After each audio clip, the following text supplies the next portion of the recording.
कबीर परमेश्वर जी ने आके स्वयं ही अपनी जानकारी हमें दी और बताया कि तुम काल के जाल में फंसे हुए हो। आप जी को तत्व ज्ञान ना होने से इस काल की व्यवस्था को ही हमने अंतिम मान लिया। यहाँ की व्यवस्था है जन्म और मृत्यु,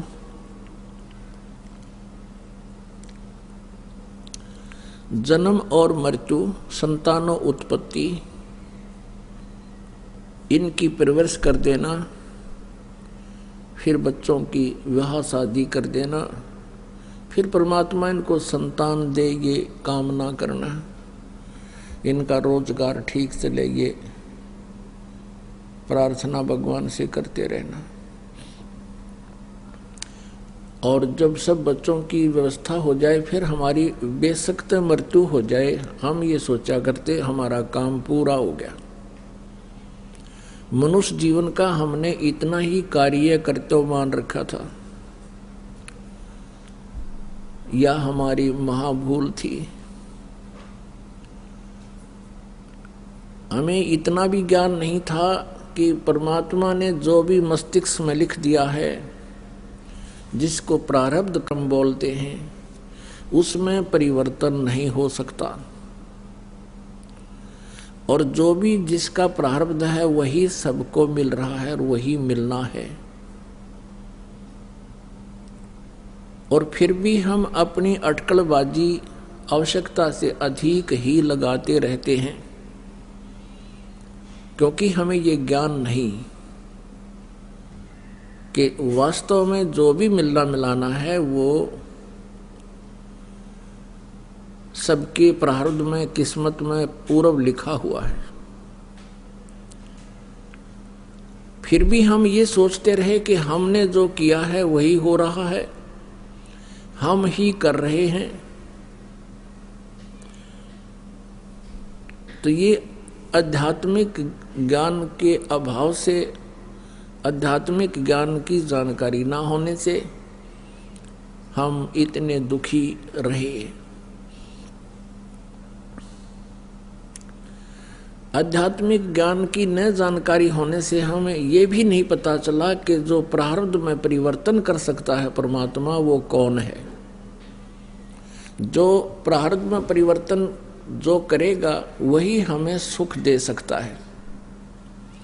यदि प्रारब्ध कर्मों में किसी के दुख लिखे हैं और पाप के कारण दुख होता है, उन पापों का दंड भोगना पड़ता है और वो भोग रहा है,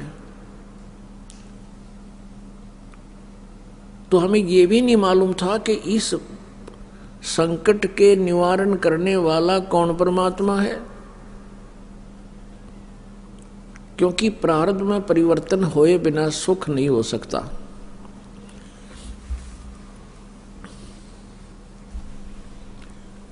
यदि प्रारब्ध में दुख है, पाप कर्म के कारण आपको कष्ट है और पुण्यों से आपको सुख प्राप्त है, तो पाप जब तक नहीं कटेंगे, यानी पाप कटेंगे तो प्रारब्ध में परिवर्तन होगा और तभी आप सुखी हो सकते हो।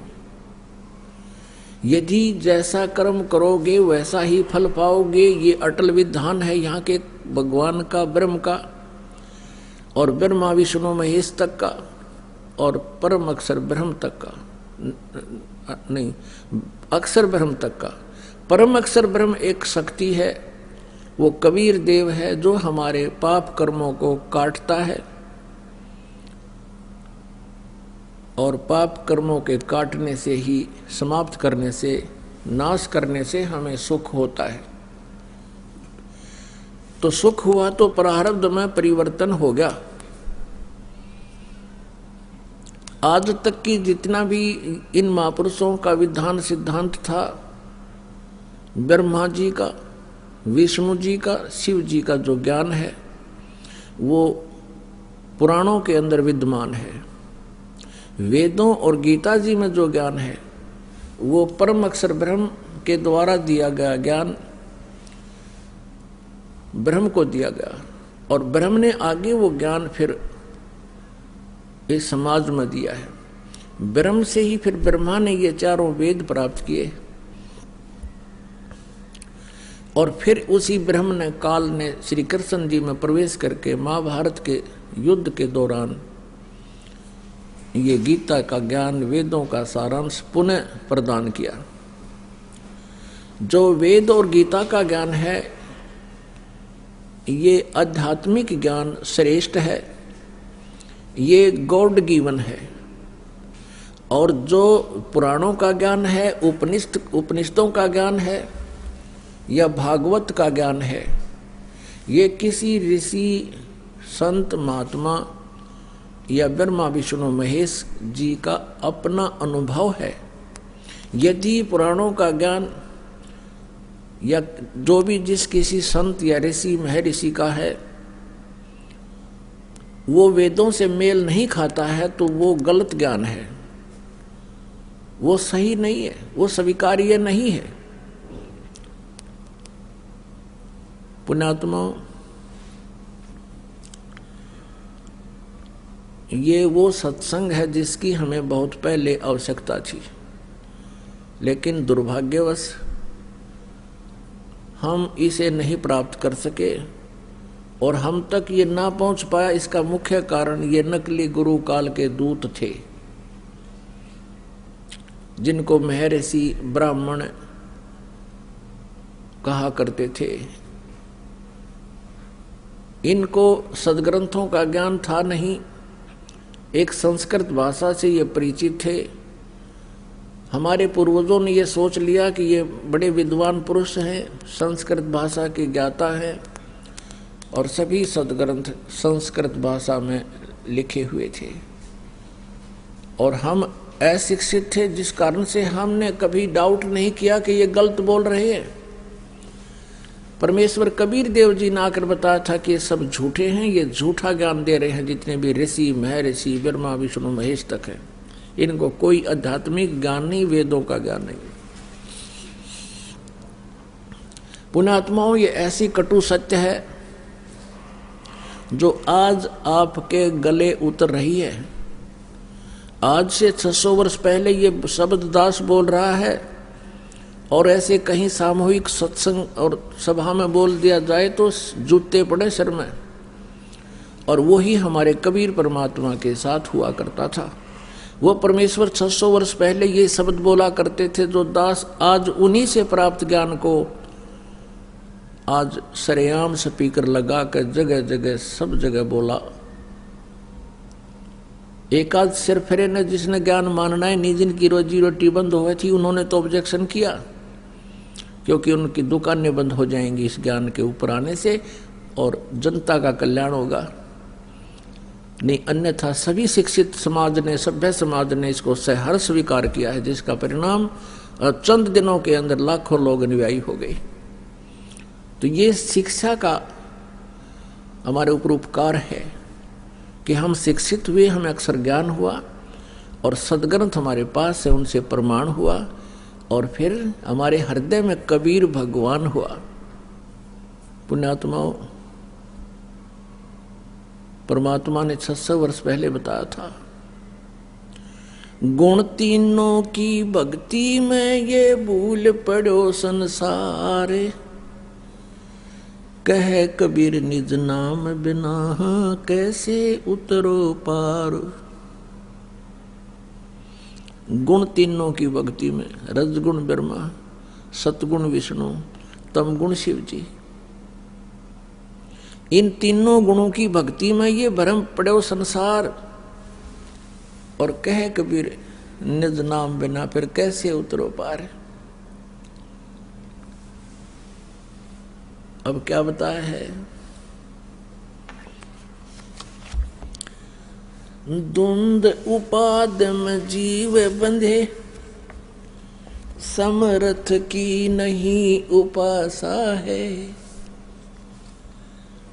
धुंध उपाद में जीव बंधे और समर्थ की नहीं उपासा है।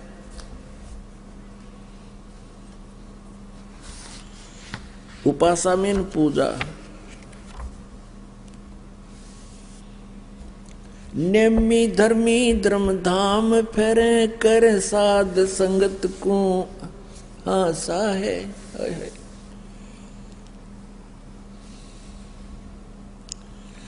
दुख दूंद उपाद में जीव बंधे समर्थ की नहीं उपासा है। ये नेमी धर्मी धर्म धाम फेरे कर साधु संगत की आशा है।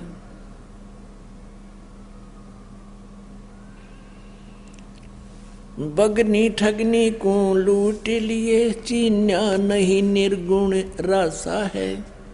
जल अर्घ दिया जम आन लिया जो नहाते जल बारा मासा है।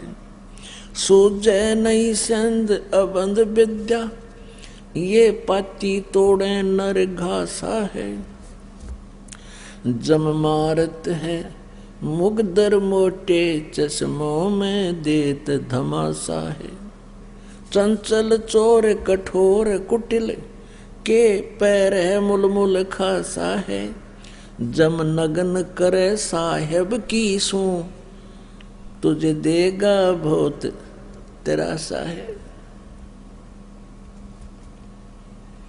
दिल खोज भैया निज नाम जपो सत कबीर पूर्ण ब्रह्म खुलासा है। दिल खोज भैया निज नाम जपो सत कबीर पूर्ण ब्रह्म खुलासा है। कह दास गरीब ये पत्थर पटको छोड़ो ये बोधी आशा है। कह दास गरीब पत्थर पक पटको तुम डारो तिर गुण पासा है। अब देखो, आज आपको बताया था कि आदरणीय गरीबदास साहिब जी को परमेश्वर कबीर जी पूर्ण ब्रह्म परम अक्षर ब्रह्म जिंदा महात्मा के रूप में छुडानी गांव में जिला झज्जर हरियाणा में मिले थे। उनको सतलोक लेकर गए, ब्रह्मा विष्णु महेश जी की स्थिति से परिचित करवाया और गरीबदास जी को 10 वर्ष के बालक थे, मृत जान लिया था। अंतिम संस्कार करने के लिए चिता पर रख दिया था। तब परमेश्वर कबीर जी ने उस आत्मा को वापस शरीर में भेजा और अपना गवाह बनाया।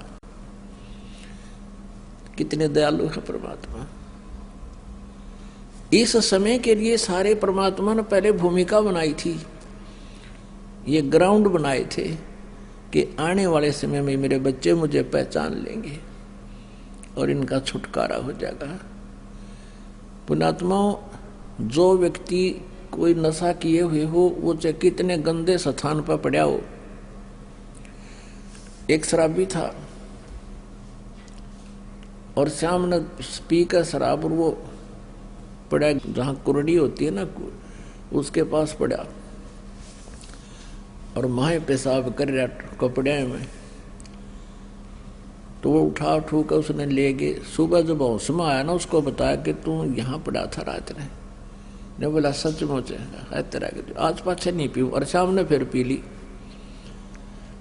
तो कहने का भाव यह है कि आज हम जो उतने हम ऐसे स्थान पर पड़े हैं, हमारे ऊपर इस काल ने त्रिगुण इंजेक्शन लाके इन पर नशा बना रखे। त्रिगुणमयी माया का नशा हमारे ऊपर है। कबीर ये माया अटपटी और सब घट आन अड़ी और किस किस ने समझाऊं या कुएं भांग पड़ी। तो यहाँ गरीबदास साहिब जी ने परमात्मा को जाना, देखा और उस परमेश्वर ने गरीबदास जी का ज्ञान योग ओपन कर दिया, खोल दिया, उनको दिव्य दृष्टि दे दी। उसके बाद आंखों देखा हुआ ज्ञान और परमेश्वर से प्राप्त वो तत्व ज्ञान कैसे बताया है कि दुख द्वंद उपाद में जीव बंधे समर्थ की नहीं उपासा है। दुख द्वंद में, द्वंद माने अंधाधुंध, देखम देखा भक्ति कर रहे हैं और उपाद है ये, यस भक्ति नहीं है, ये बकवाद है। कैसे आपने देखा होगा, माता का जागरण करे हैं, डांस करने लग जा कि तो और फिल्मी गाने को तर्ज बना के गावे। पुण्यात्माओं, ये दास जो आपको परमात्मा की वाणी गा कर सुना रहा है, ये गा नहीं रहा, ये रो रहा है। ये गाना नहीं, ये रोना है। जहाँ तबले तुबले बाजे सारंगी और ये हारमोनियम वगैरह बांध के बकवाद करें, वो गाना होता है। ये तो भगवान जैसे किसी का कोई भयंकर चोट लाग जाए, जैसे किसी का पुत्र मर जाता है तो वह माई रोया करे, वह रोती भी है और गाती भी है, लेकिन वो गा नहीं रही, वो रो रही है। तो यहाँ क्या बता रहे हैं गरीबदास साहिब जी?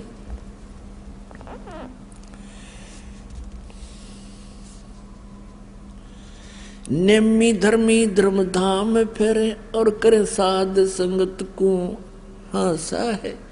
ये नेमी धर्मी और धर्म धामों पर जाते हैं, तीर्थों पर जाते हैं, कोई जैसे अमरनाथ पर जाते हैं, कोई हरिद्वार में कावड़ लेने जाते हैं,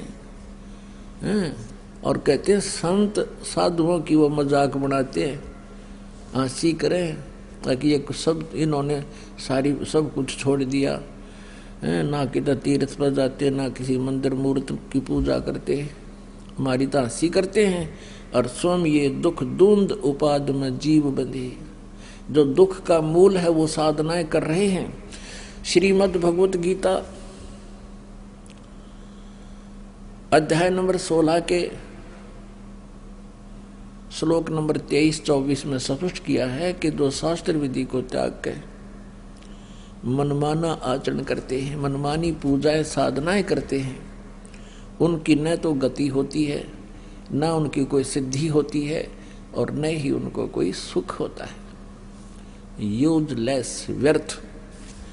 फिर गीता जी अध्याय नंबर 16 के श्लोक 24 में तुरंत कहा है कि इससे तेरे लिए अर्जुन कर्तव्य और अकर्तव्य की व्यवस्था में कौन सी साधना कर्म करने चाहिए, कौन से ना करने चाहिए, उनके लिए शास्त्र ही प्रमाण है।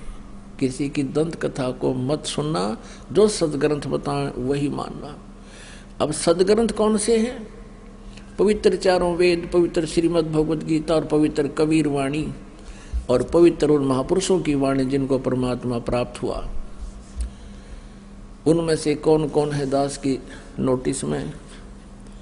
आदरणीय धर्मदास साहिब जी बांधवगढ़ वाले, आदरणीय नानक साहिब जी जो सिख धर्म के प्रवर्तक हैं, जिनको सतपुरुष मिले हैं, स्वयं आकर मिले हैं बेई नदी के ऊपर और उनको सचखंड लेकर गए हैं, फिर उनको वापस छोड़ा। इसी तरह जैसे गरीबदास जी को लेकर गए थे फिर उनको छोड़ा। और गरीबदास जी ने इसका प्रमाण दिया है कि हम सुल्तानी नानक तारे, दादू को उपदेश दिया, जात जुलाहा भेद नहीं पाया, वो काशी माए कबीर हुआ। अनंत कोट ब्रह्मांड का एक रति निभार और सतगुरु पुरुष कबीर हैं, ये कुल के सिरजनहार, सबके सिरजनहार वो कबीर परमेश्वर है, जो काशी में जुलाहा जाति में, धानक जाति में प्रकट हुए थे, आए थे। तो क्या बताते हैं? नेमी धर्मी धर्म धाम फिरे। पुण्यात्माओं, हम ज्यादा भावुक हैं, श्रद्धालु आत्माएं हैं। जब से ये दास इस परमेश्वर के चरणों में आया है सन 1988 से, उसके बाद कई ऐसी घटनाएं पेपरों में, समाचार पत्रों में, टेलीविजनों पर सुनने को मिली, देखने को मिली।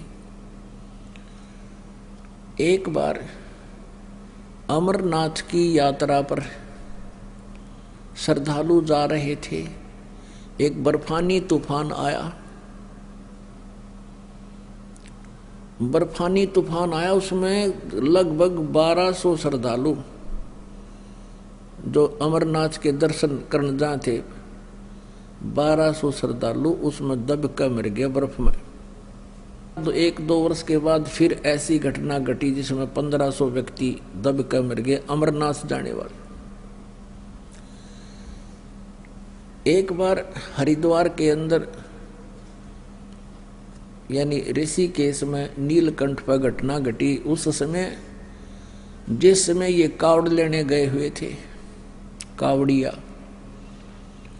नीलकंठ पर जाते हैं ज्यादा श्रद्धालु, जो बहुत उच्च एक मंदिर है जहां पर कहते हैं भगवान शिव का मंदिर है नीलकंठ।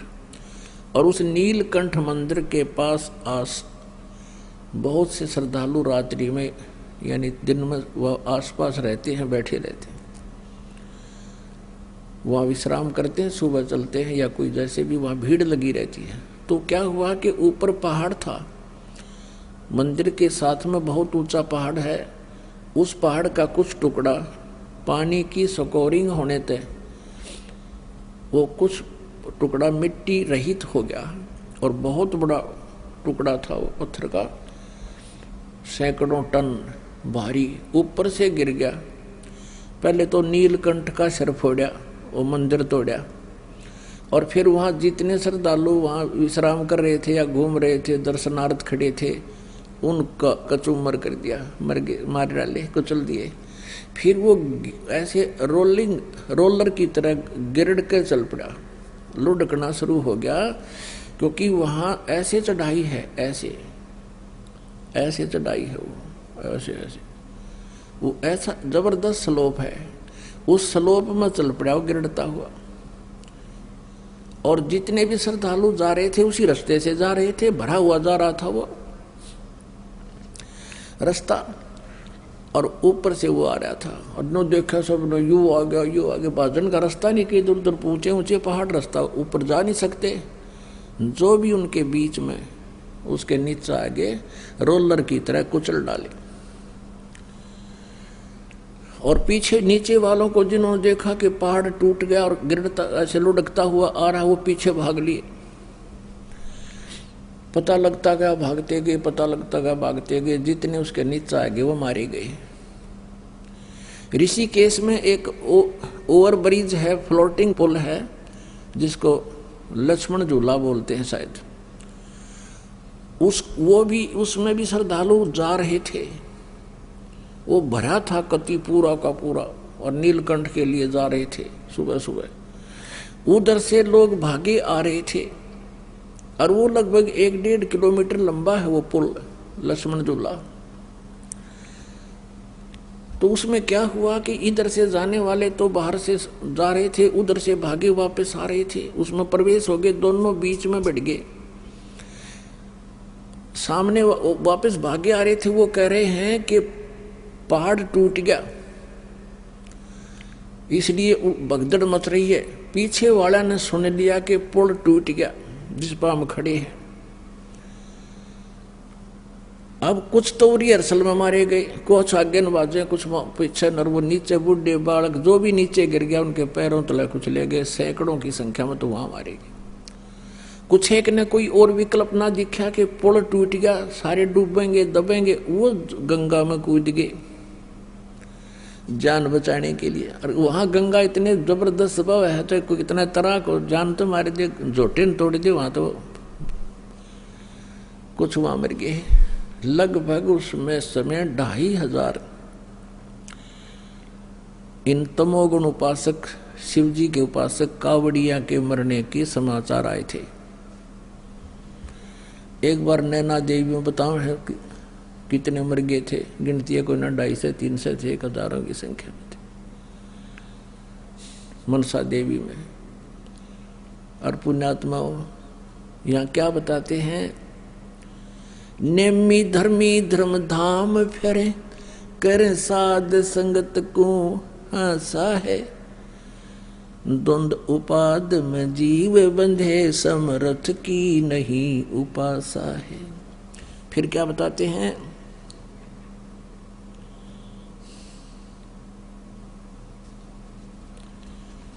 सूजय नहीं सिंध अबंध विद्या, पाती तोड़े नर घासा है। जैसे तुलसी के पत्ते तोड़ दिए, या तुलसी की पूजा करते हैं, या भगवान शिव जी के ऊपर चढ़ाते हैं, किसी देव पूजा में प्रयोग करते हैं, तुलसी के पत्तों को जल में डालकर वो जल भगवान के ऊपर चढ़ाते हैं। कहते हैं इस घास फूस के इस प्रकार क्रियाओं से कुछ लाभ नहीं होगा। जम मारत है मुगदर मोटे, चश्मों में देत धमासा है। इन क्रियाओं से कहते तुम्हारा कोई प्रोटेक्शन नहीं होगा, यम के दूध कूटेंगे तुमने, बहुत बुरा हाल।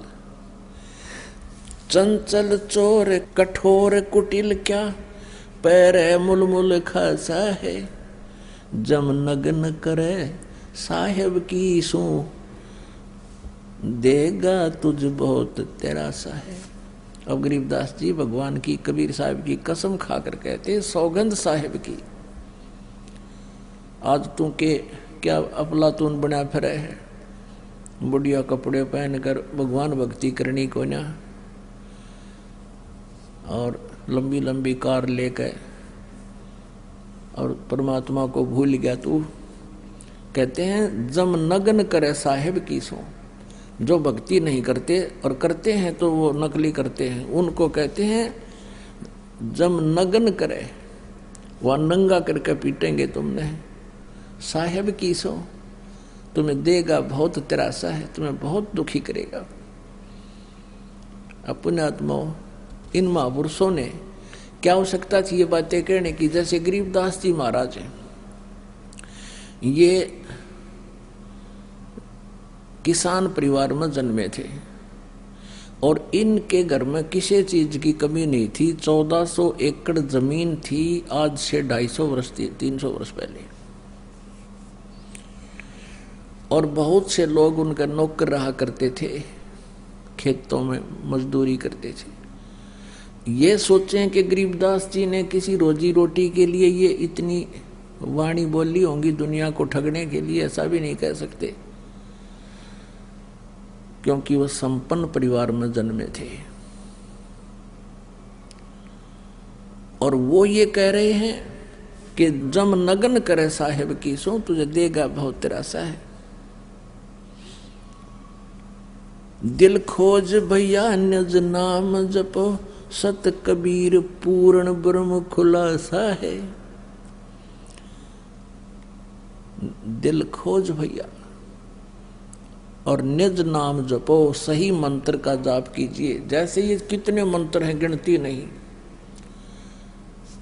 ये कोई भी मंत्र जाप करने का नहीं है, केवल वेदों में लिखा है, गीता जी में जो लिखा है वही मंत्र हमने जाप करने चाहिए। उससे अतिरिक्त कोई भी मंत्र आप जाप करते हो वो व्यर्थ है। या फिर सूक्ष्म वेद के अंदर जिन मंत्रों का विवरण है, सूक्ष्म वेद कौन सा है? परमेश्वर कबीर देव जी की अमर वाणी, सच्चिदानंद घन ब्रह्म की वाणी, वो तत्व ज्ञान, उसके अंदर कंप्लीट भक्ति यानी संपूर्ण भक्ति विधि है। उसमें हमारे कमलों से लेकर, मूल कमल से लेकर कंठ कमल, त्रिकुटी कमल और सहस्रार कमल तक के भी रास्ते साफ करने की तरीके हैं। यानी कंप्लीट स्पिरिचुअल नॉलेज जिसको कहते हैं, वो तत्व ज्ञान के अंदर। इसीलिए तो वेदों और गीता में ऑप्शन छोड़ दिया है कि उस पूर्ण परमात्मा की सही जानकारी के लिए तो तत्वदर्शी संतों की खोज करो, वो बताओगे। तो अन्य जो भी हम नाम जाप करते हैं, करते थे, हरे कृष्ण कृष्ण कृष्ण हरे हरे, राधे राधे श्याम मिला दे, ओम नमः शिवाय, ओम भगवते वासुदेव नमः, ओम नमः भगवते वासुदेव, या और भी जो भी मंत्र ये देते हैं, राधा स्वामी वाले देते हैं, ज्योति निरंजन, ररंकार ओंकार ज्योति निरंजन, और सोहम और सतनाम, ये इनके मंत्र हैं। न सतनाम का ना पता राधा स्वामी वाले, न सतनाम के सांग है। सतनाम वो सच्चा नाम है, और ये जाप का दें सतनाम सतनाम सतनाम। सतनाम के अंदर 2 अक्षर, एक ओम और एक तत्, ये दोनों मिलकर सतनाम बनता है। और ये ज्योति निरंजन, ओंकार, रंकार, ये तीनों काल के मंत्र। और सतनाम को जाप को नहीं।